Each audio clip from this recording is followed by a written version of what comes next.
Assalamualaikum warahmatullahi wabarakatuh. Yang saya hormati Bapak Supriyanto SPDI MPD dan semua teman-teman yang saya banggakan. Saya perwakilan dari kelompok 7 juga sebagai moderator yang akan memimpin jalannya presentasi kali ini. Kami kelompok 7 yang beranggotakan Ella Wardani, Nelvita Dwi Sherlin, Fahri Ferdian Hidayat, dan Fasril Osiki Azad yang akan membahas tentang filsafat manusia dengan makhluk lain.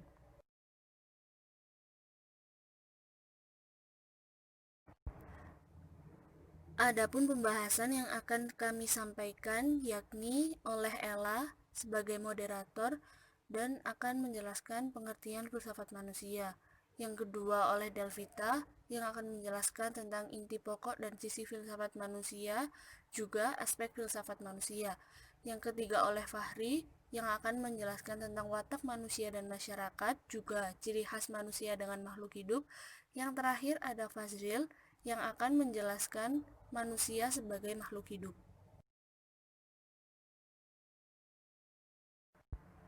Pengertian filsafat manusia. Yang pertama, filsafat manusia adalah suatu cabang dari filsafat yang mengupas tentang arti menjadi manusia. Maksud dan tujuannya agar manusia memiliki sebuah pemahaman tentang asal dan tujuan hidup di dunia ini. Yang kedua, filsafat manusia bisa disebut juga antropologia metafisika atau psikologi metafisis, karena manusia adalah makhluk yang berhadapan langsung dengan diri sendiri dalam dunianya.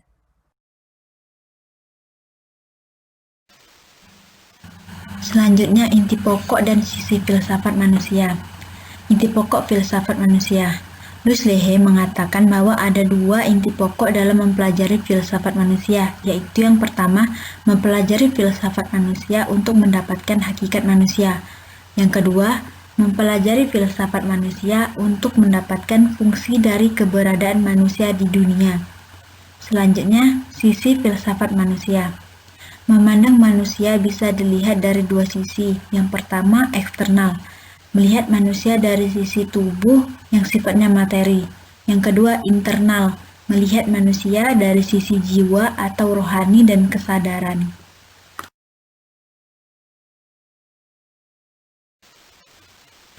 Selanjutnya, aspek filsafat manusia.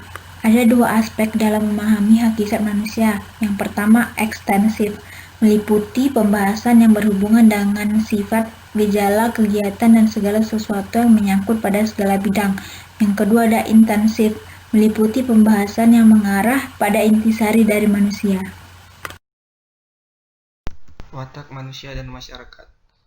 Thomas Hobbes pada tahun 1588 sampai 1679 pernah berkata, manusia merupakan makhluk yang jahat. Homo homini lupus, sehingga harus diatur oleh hukum dan pemerintah yang tak dapat digulingkan, Leviathan. Sifat dasar manusia adalah bersaing, agresif, loba, antisosial, dan bersifat kebinatangan. Negara berfungsi untuk menyatukan manusia untuk tidak saling membunuh. Selanjutnya dari Jean-Jacques Rousseau pada tahun 1712 sampai 1778, manusia merupakan makhluk baik, masyarakat yang membuat manusia jahat, mementingkan diri sendiri dan bersifat merusak. Negara berfungsi untuk memungkinkan manusia untuk mendapatkan kembali sifat kebaikan yang asli. Materi berikutnya adalah manusia sebagai makhluk hidup. Yang pertama, makhluk hidup secara esensial adalah sesuatu yang menyempurnakan dirinya sendiri atau autoperfektif. Dia berkemampuan untuk bergerak sendiri, tumbuh dan berkembang. Yang kedua, makhluk hidup mempunyai suatu kesatuan yang dinamis dan yang menstrukturkan sumber pertama dari aktivitas-aktivitas yang beraneka ragam dan terkoordinir pada setiap makhluk hidup. Yang ketiga, kesatuan substansial dan dinamis itu yang mengkoordinasikan dan menstrukturkan merupakan dinamisme yang mengakibatkan dia berbuat dan mencoba merealisasikan idenya sebagai subjektivitas.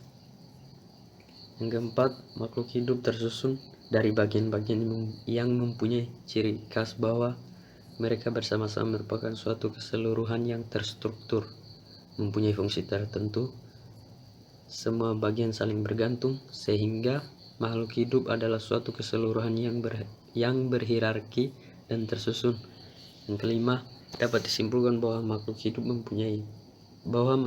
punya dua unsur yang esensial. Pertama, keseluruhan yang berorgan dan tersusun yang dinamakan badan. Kedua, kesatuan substansial yang disebut jiwa. Kedua bersatu dan dikenal dengan nama makhluk hidup. Satu substansi walaupun tetap berbeda dan dari kodrat yang berlainan. Yang keenam, definisi tentang makhluk hidup, yaitu suatu substansi natural yang terbentuk dari badan dan jiwa, dari keseluruhan yang berorgan dan kesatuan fundamental, dari suatu struktur indrawi dan subjektivitas meta-indrawi.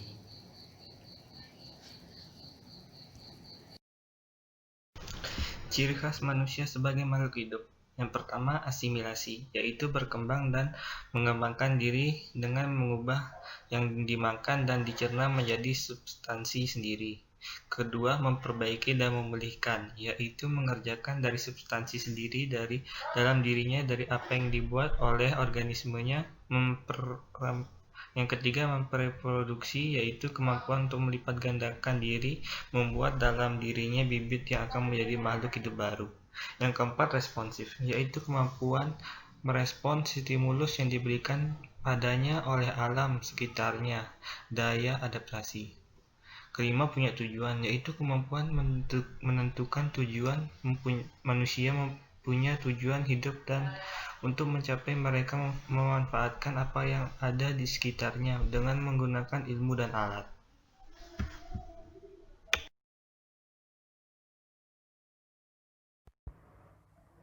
Demikian isi presentasi dari kelompok 7. Semoga apa yang kami sampaikan dapat bermanfaat bagi kita semua. Jika ada kekurangan atau kelebihan tolong dimaafkan. Wassalamualaikum warahmatullahi wabarakatuh.